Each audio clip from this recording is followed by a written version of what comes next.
Assalaamu calaykum saaxiib yaal ku soo dhawaada qaybta labaad warbixintii taxanaha ahayd ee tobankii cod ee ugu yaabka badnaa ee laga qabtay dagaaladii koowaad iyo labaad. Qaybta koowaad waxaad ku daawateen 6 ka mid ah codadkaasi. Haddii ay ku dhaaftay qaybta koowaad, waxa aan commentiga ugu horreeya soo dhigi doonaa qaybtii koowaad.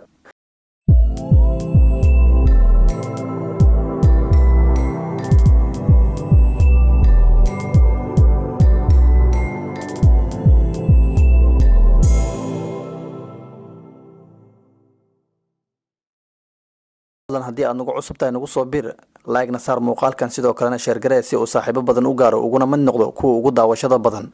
Sidoo kale subscribe barta aynu YouTube ku leenahay Rogal Media.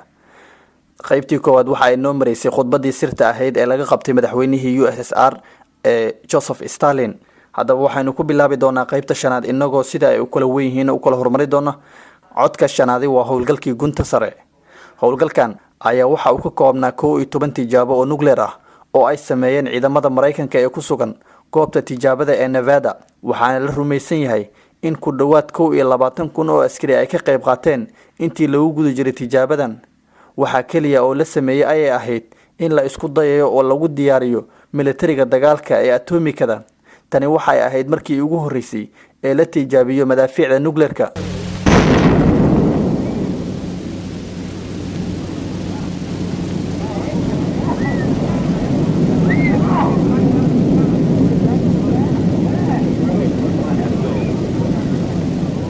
codadkani ayaa la duubay sanadkii 1953 iyadoo lagu duubay goobta tijaabada ee Nevada.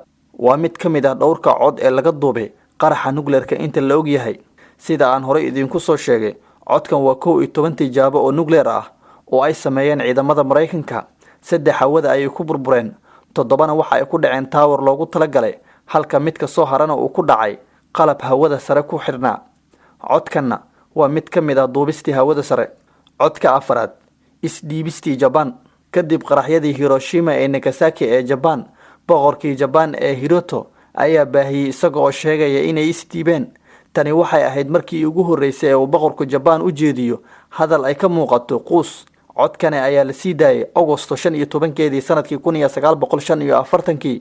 Maalin ka hor ayaa makarafoonno lagu rakibay meel xafiis ah oo hoos timaada wasaaradda warfaafinta. Khudbadda boqorka ayaa la duubay. Waxay ahayd mid sare loo qaaday maqalka codka si ay u maqlaan dadka oo dhan. Laakiin ciidamada boqortooyada Japan ayaa si weyn ugu soo horjeestay fikradda isdhiibidda ee ka timid boqorkooda. Kumanaan saraakiil iyo askar ayaa weeraray daaraha boqortooyada si ay isku dayaan in ay burburiyaan duubistan ama ay uga hortagaan in la duubo. Run ahaantii qaar ka mid ah jarnaarada Japan ayaa isku dayay in ay afduubaan boqorka si uu u sii socdo dagaalka, taasi oo ay ku guul dareyseen. 清は帝国政府をして米英蘇四国に対しその共同宣言を受諾 sida aad ku dhageysateen boqorka codka waxa uu leeyahay waxaan amar ku siinay dawladdeena inay la xiriirto dawladaha Mareykanka, Ingiriiska, Shiinaha iyo Midowga Sovieti marka laga reebo qodobada ku dhawaaqistooda wadajirka ah.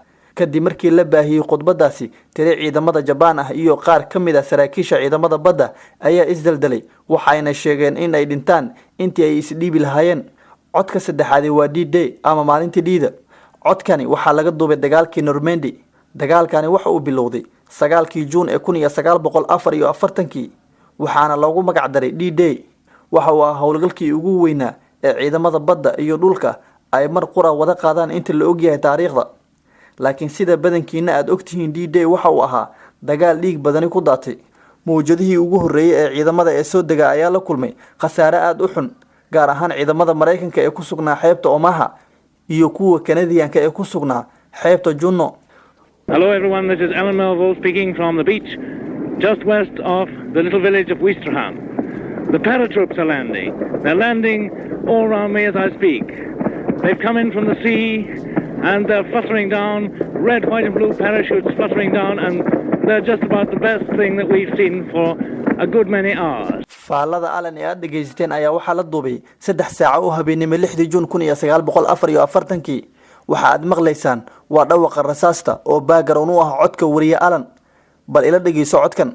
Still see the signs of a typical panther battle You can hear the aircraft roaring over me, I expect, as I speak. codka labaad waa Adolf Hitler. kani waa codkii ugu horeeyay ee laga duubay Adolf Hitler oo aan ku hadlayn hadaladiisii kulkulaa. codkan waxaa la duubay sanadkii 1942 markii uu si qarsoodi ah uu boqosho uga tagay dalka Finland.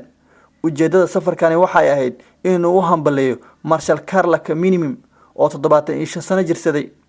kadib markii ay xafladii dhamaatay ayaa uu Hitler bilaabay inuu hadlo. waxaa ag taagnaa Thor Doman oo ahaa injineer dhanka codka ah. waxa uu ku guuleystay inuu qabto 11 daqiiqo ee ugu horeysay wada hadalkooda gaarka ah iyadoo uusan ka warhaynin Adolf Hitler. qoraalada shaashada idinka muuqda waa hadalkii Adolf Hitler. Wir wussten das selber auch nicht so ganz genau, wie ungeheuerlich diese Strafauslegung. waxa uu leeyahay waa khatar aad u halis ah laga yaabay mid ugu daran inay tahay oo ilaa xad kaliya aan xukumi karno hadda ma aynan fahmin nafteena sida xoog leh ee gobolkan uu u hubeysan yahay waa USSR sida aan hore idinku soo sheegayba kan waa codka kaliya ee laga duubay Hitler oo ay hadalkiisu ka muuqata baqdin isagoo aan fahmin. codka ugu dambeeya ama codka koowaad waa howlgalkii naflacaariga ama Operation Wandering Soul. sida magaciisa ka muuqataba codkani waa mid naxdin leh. waxaa la duubay intii lagu guda jiray dagaalkii Vietnam. codkani waa kuwa la yaab leh. Vietnamiyiintu u dagaalamay qaab nafurnimo ah ayaa askartii Mareykanku waxa ay si arxan darro ah u weerareen guryihii ay dadka shacabka ah deganayeen. bal ila dhageyso codka naxdinta leh.